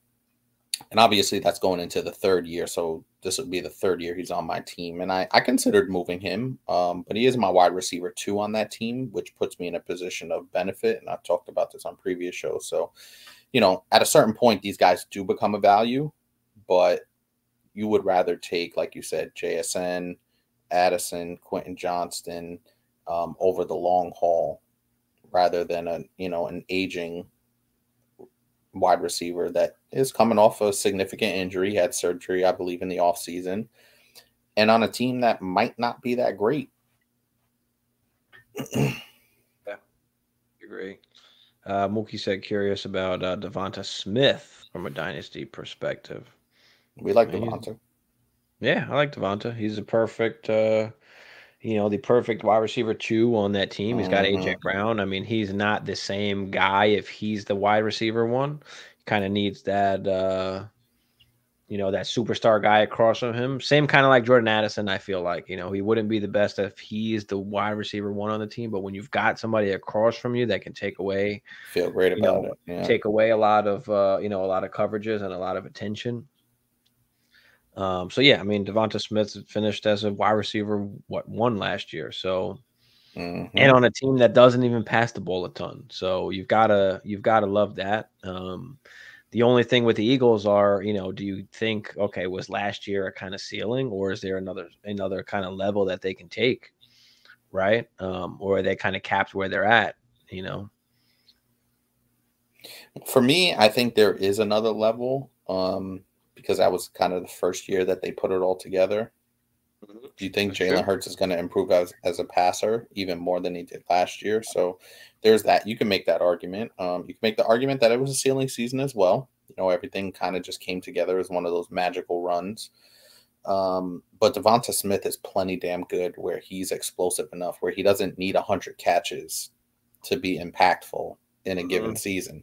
He could get 70, 75 grabs and be extremely impactful. So that's why we really do like Devonta Smith, and we always talk about trading for him because he's a tier below his counterpart AJ Brown, which makes Devonta Smith a little bit easier to obtain in these trades. Right? People are more willing to deal him because they'll get assets, and he is playing opposite. He is a wide receiver 2 on his own team. And Bogey brings up a good point too. Goddard missed, a lot of last season, right? So, is there a chance of, that's what I'm saying. Also, like, was that a ceiling? Because, now you add in Golder, does that take away a little bit? Or again, is there that next level that they wound up taking? Last year they kind of had an easy schedule. This year is a lot tougher. So does that make a difference at all? So we'll see. We'll see what happens. But yeah, I love Devonta Smith. I mean, in Dynasty, you're perfectly safe with him. I think he's got great value. He's tied to a good quarterback. So for sure, I'm not worried about Devonta.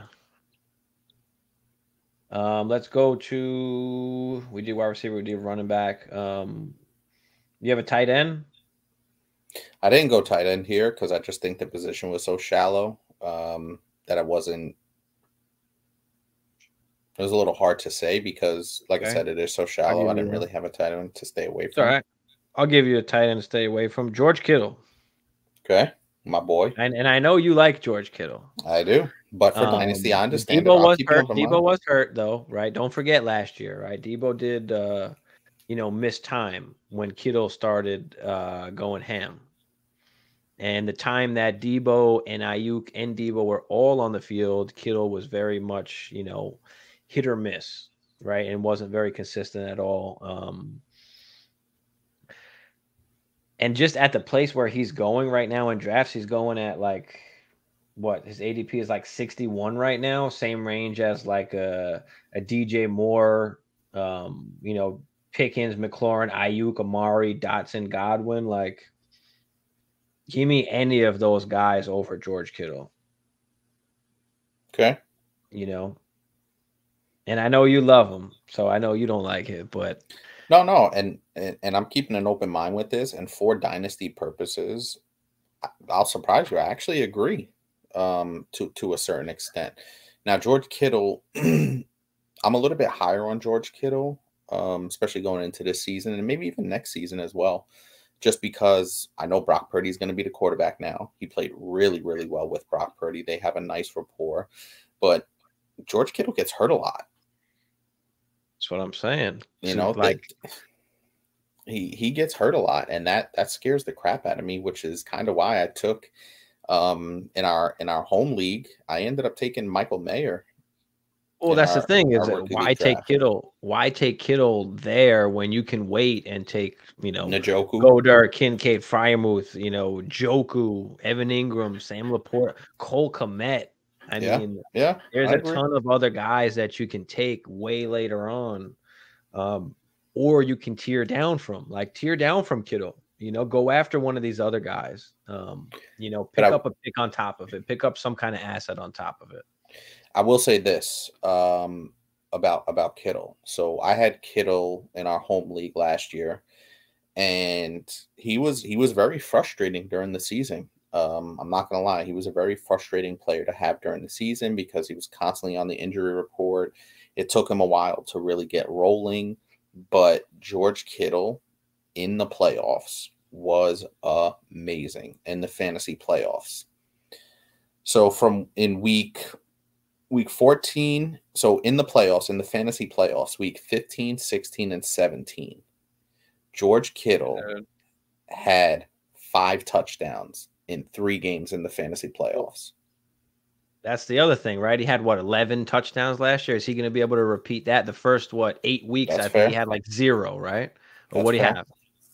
11. No, I'm saying what do you have? He got those like the second half of the season, right? What was the first half? So the first 8 weeks, because he was hurt the first 2 weeks. So from weeks 3 through 8, he had 2 touchdowns. Yeah. From week 10 all the way to the rest of the season, he had 2, 4, 6, 8, 9. He had 9 touchdowns in basically 9 games. And if George Kittle helped me get to the championship. Without him, I don't get to the championship. It's just that simple. I mean, no, that's 100% true. But we know that we can't expect that same touchdown production. I agree. You know, insane at the rate that obviously that it was at. But hold on. I agree. I just feel like if you wait on one of those other guys, you should take 2 to stream. And no, that's the thing is don't take 2 to stream. Only draft 1 tight end. There's no reason to draft 2 tight ends. Don't pick which weeks kind of you want to play them, unless it's like a fucking shit weather kind of week or something like that. But the warp is just literally exactly the same. It's the same exact thing. Don't wind up switching between, you know, a Freiermuth and a Ingram or a Njoku. Like, just take one of those guys. That's going to be the guy that you're going to play every single week, you know? Otherwise, you're going to miss those boom games. I would agree. I tend to agree with that for the most part. There are some weeks, especially down the stretch of the season, that I look at matchups, and if a guy's hot, like I remember in my redraft league last year, I believe I had Goddard, and he had gotten hurt, and he came back, and I wasn't sure how healthy he was. I ended up picking up Evan Ingram, and he went nuts down the stretch. So I just rolled with the hot guy, you know, with Dallas Goedert coming off the injury. Ended up with Ingram and Higbee. Yeah, that's fine. I think we're a little, and we touched on Evan Ingram in our dynasty tight end rankings, where now that he got the contract, he's tied to Trevor Lawrence and a good offense. we like Evan Ingram a little bit more than we did maybe a year ago. But I'm fine with just Ingram. Like, I don't know if you really have to hold Higbee. You know, how valuable is it to hold Higbee, or is it more valuable to take one of those backup running backs that's on the waiver wire to use that bench spot? You know, True. Because what's the difference between you playing Tyler Higbee the week that Ingram's on a bye and you playing whatever other tight ends on the waiver wire, right? Where if you have one of these backup running backs and they wound up, you know, playing because of injury, and you get to start them that week or even trade them.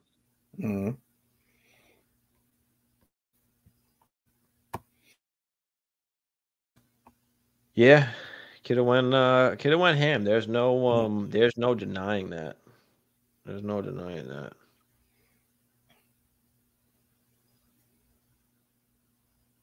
Yeah, exactly, Mookie. You got it right there. Dropping Higbee for one of these running backs.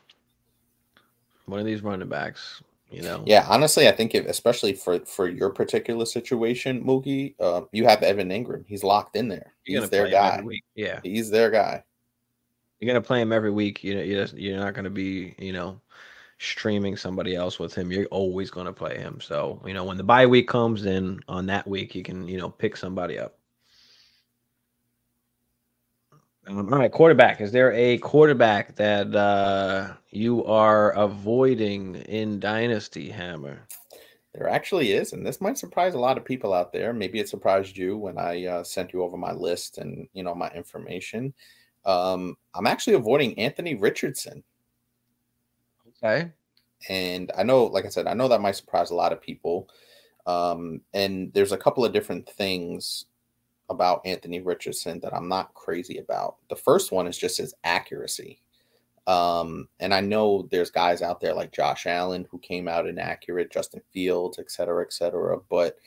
And you can learn to be more accurate. Like you could get better at that as opposed to arm strength, right? You can't get better at arm strength. Either you have a strong arm or you don't. But the inaccuracy really, really stands out to me. And I think that I'd rather have a guy like a CJ Stroud or a Bryce Young as opposed to Anthony Richardson because I feel like the accuracy is always going to translate, especially earlier on. So the inaccuracy really scared me. And I actually went back and looked at his college accuracy, and his college accuracy, it was a fairly limited sample. I believe it was 20 or so games. His completion percentage was 54, close to 55% accuracy in college. And in the limited work he had in preseason, his accuracy, his completion percentage was 44% completion percentage in the preseason over 2 games. I think that was like 29 passes or so. So the accuracy scares me. I think he can get better at it. How much better can he get at it, right? If you're talking about a career 55, 58, 59 guy, I think I'm have some reservations there. Another reason is the Jonathan Taylor situation, right? That directly impacts Anthony Richardson and his development. So that's another factor I took into account. I would feel a little bit better if I knew Jonathan Taylor was going to be there this year and beyond, right? If they had signed Jonathan Taylor to that contract, I would have felt a little bit better and maybe pick somebody else. So the Jonathan Taylor factor definitely plays into why I feel this way. Tying into the Jonathan Taylor factor is the lack of offensive skill players around him, right? I know they have Michael Pittman. He's okay. But outside of that, who can you really name? Alec Pierce? I'm not crazy about that. So where are the skill position players around him that are going to be able to help his growth? Do they go out and get one like they did with Josh Allen? Do they go out and get a Diggs? Do they go out and get an A.J. Brown type guy? I don't know yet, right? So that can't be said. And then the last reason, probably the most important reason, is these running quarterbacks or these athletic mobile quarterbacks first don't last very long. And that's something that scares me, where I'd rather have, like I said, a CJ Stroud who's more of a pure passer, a Bryce Young who's more of a pure passer. So Anthony Richardson definitely scares me. He has high upside. There's no doubt about it. But how long are you going to have to wait for that upside? I feel you. Is he going to work out, or any of these quarterbacks going to work out, right? Bryce Young, CJ Stroud. I mean, we see the glimpses, we see the talent that they have, but is it going to turn out into something? I mean, Justin Fields is kind of a really good example of, a ton of talent and, getting you a ton fantasy wise, but was not really a good NFL quarterback at all. Right. So if he doesn't really put it together this year, as far as like a winning There perspective could be and, some doubts. Yeah. stopping the turnovers and all that, like there can absolutely be, some issues. And to And I'm not just saying to I'm not a Fields guy. I mean, but you have to admit that they're in the NFL, like you have to start winning at some point. It's not just about, you're athletic and that you can run all over the place. Right. So, And just as another quick aside, you brought up Justin Fields. There was serious consideration in the Chicago front office about trading Justin Fields, right, after 2 years. So that lets you know if you don't put it together quickly enough, you could be out the door.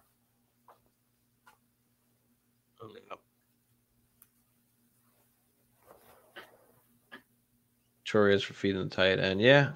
I go there. I feel like Waller gets used more like a wide receiver. Yeah. Waller is going to be really good as long as he can stay healthy. So that was kind of one of my guys. When we were talking about tight ends, I didn't really kind of dive into it, but Waller would be a guy that I kind of stay away from. In some of our more recent drafts, For Dynasty, right? people are reaching, even redraft as well. I mean, redraft to a lesser degree, but you can make the case. But I've just noticed a little bit of a trend now that, the Darren Waller stock is kind of going up. And, if you reach for him too early, that could come back to bite you, considering his injury history over the last 4 or 5 years. Yeah, Bellinger I've always liked. And who knows how long Waller's going to be around and healthy. So, I mean, Bellinger was a guy that I did like, but at the same time is a guy that just can be easily replaced. So, Mookie said, yeah, accuracy was off. 6 of 17 his last few throws in preseason. The last game. He says nervous about Tua. I have Burrow and Tua in a 2 QB. I think you're in good position. You go in feeling comfortable with that until otherwise. Yeah, I mean, we can't always play the injury card. Like, yes, there is a chance that Tua goes down and some crazy shit happens. Like, that would be insane. But, do you want to take that chance on a top 12-ish guy? So the one thing I will say, and I'm kind of leaning with Mookie a little bit on this from this standpoint only.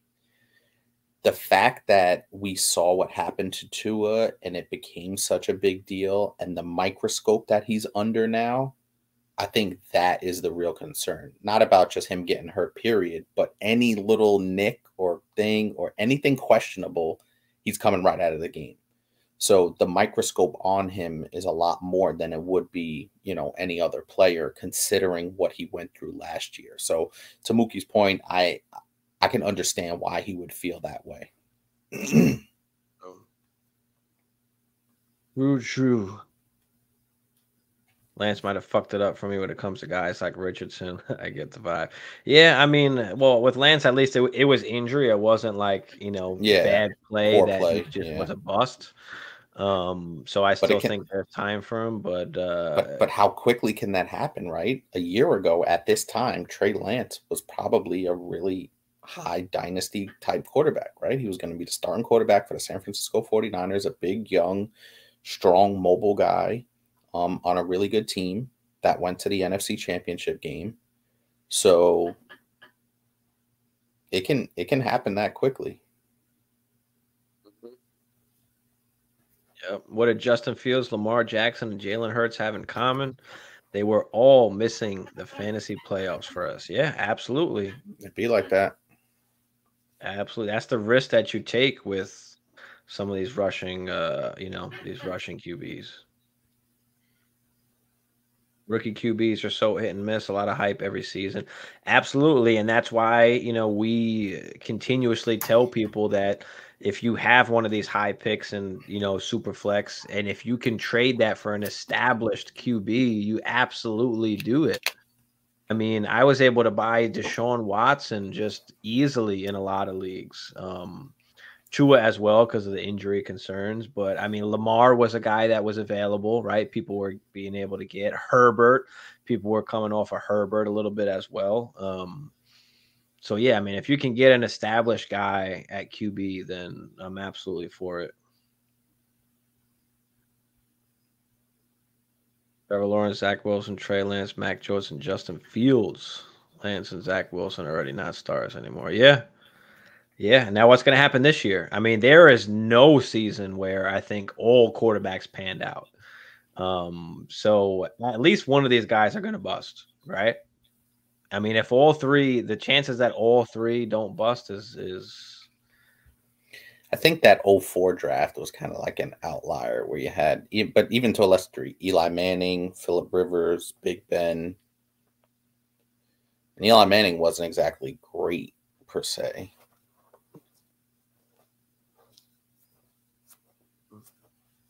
I actually I don't have a QB really. All right. To avoid. I mean, if you want to talk about like going lower down the totem pole, like Sam Howell, Desmond Ritter, like I'm avoid those guys in Dynasty. Way to take a way to really go out on a limb there. I'm not.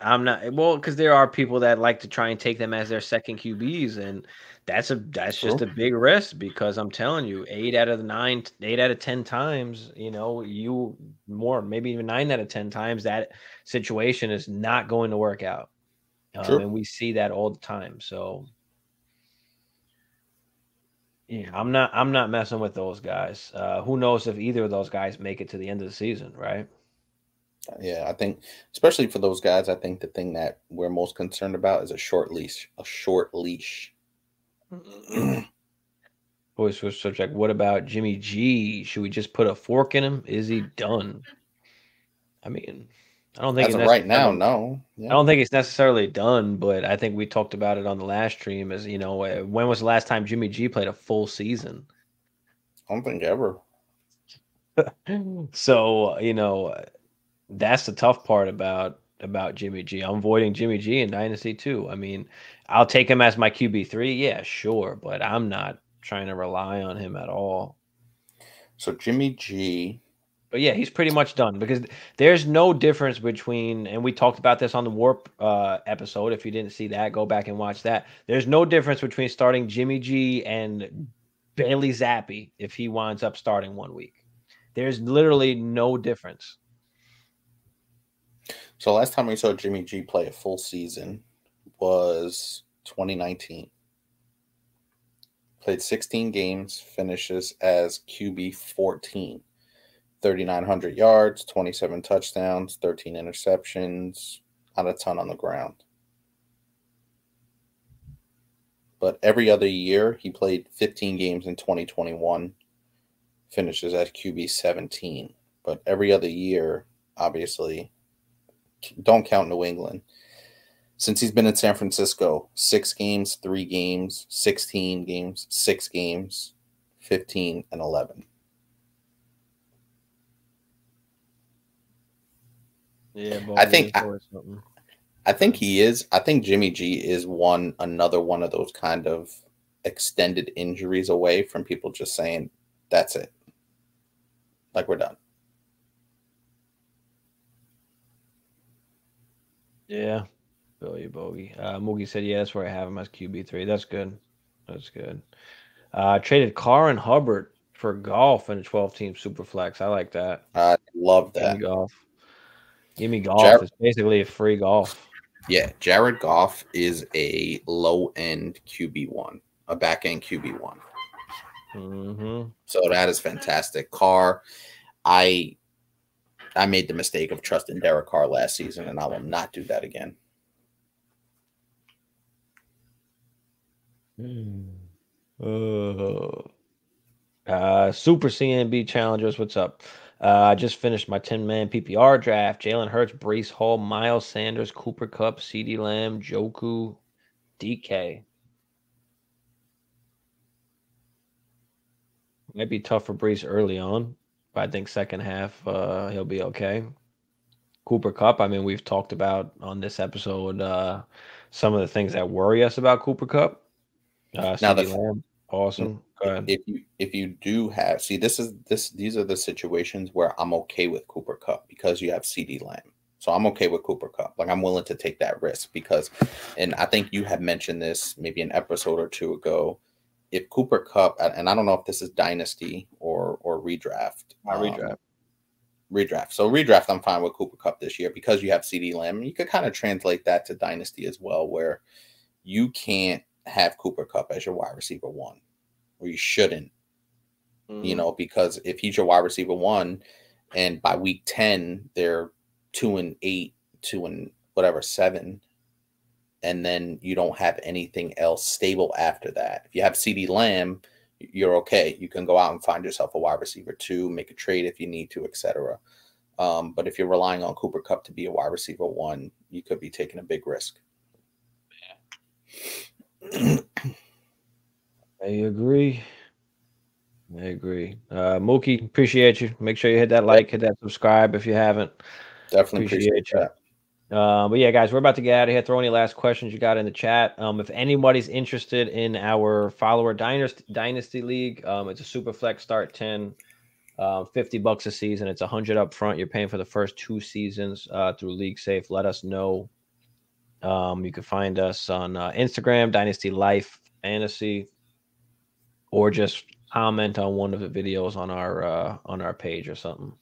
Yeah, we really want to fill that league up. We want to get that drafted hopefully in the next week or so. I think we have 5 spots left. Yeah, I think Scott said he'd do it, but he's on the other side of the world, and I don't know if the slow draft works. So we might have to find the perfect time to, you know, we might have to do a fast draft. But yeah. Other than that, 5 spots. I mean, appreciate all y'all that came out. Make sure you hit that like for us, hit that subscribe if you're new. Sir. But we are out. I'll probably be on tomorrow though, but we out. You ready, Jerry? I'm ready. Just want to make sure you're ready, brother. Show me the money. Oh, you didn't know? Every day I'm hustling.